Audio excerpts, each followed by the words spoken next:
Hallelujah. प्रभु यीशुଙ୍କର मधुरमय नामରେ ଆପଣ ସମସ୍ତଙ୍କୁ ବହୁତ ବହୁତ ସ୍ୱାଗତ କରୁଛି।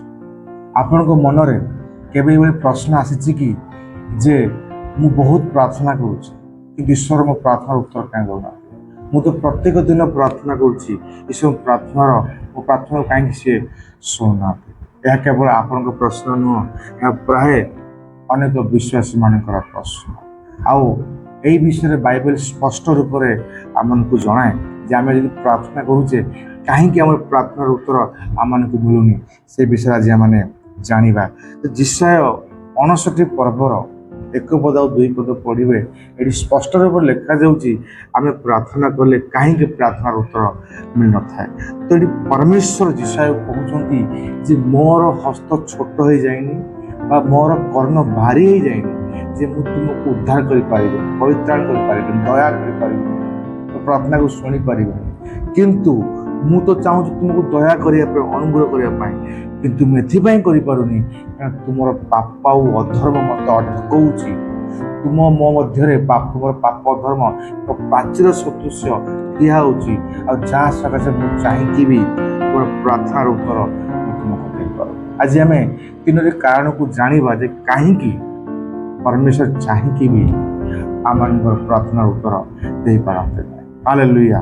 ପ୍ରଥମ କାରଣଟି ହେଉଛି ଅନୁତାପ ବିହୀନ ପାପ।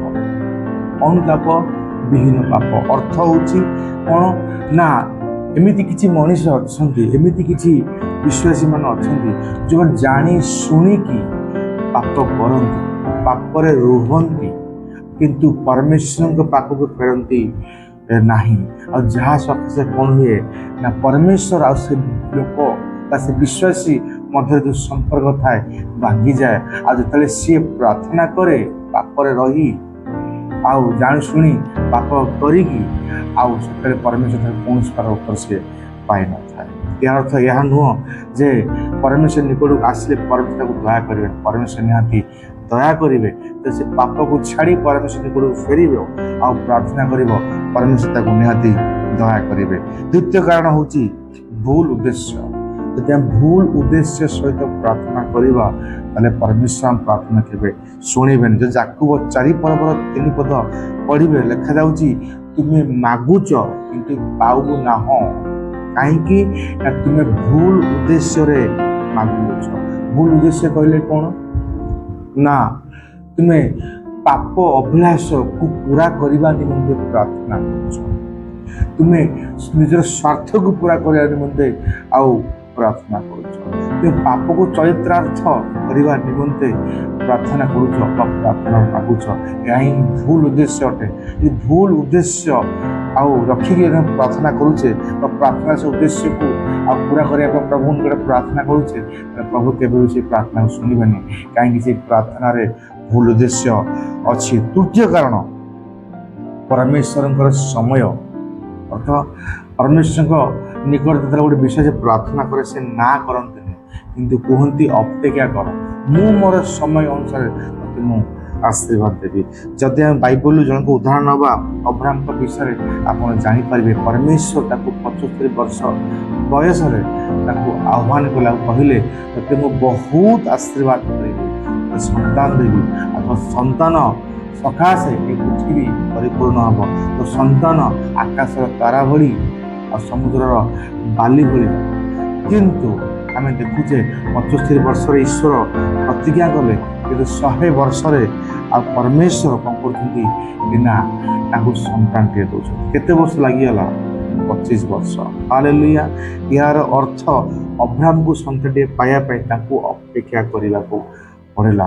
ଯଦି ଆପଣ ପ୍ରାର୍ଥନା କରୁଛନ୍ତି, ପ୍ରାର୍ଥନାର ଉତ୍ତର ପାଉନାହାନ୍ତି, ଏହାର ଅର୍ଥ ପରମେଶ୍ୱର ନା କହୁନାହାନ୍ତି।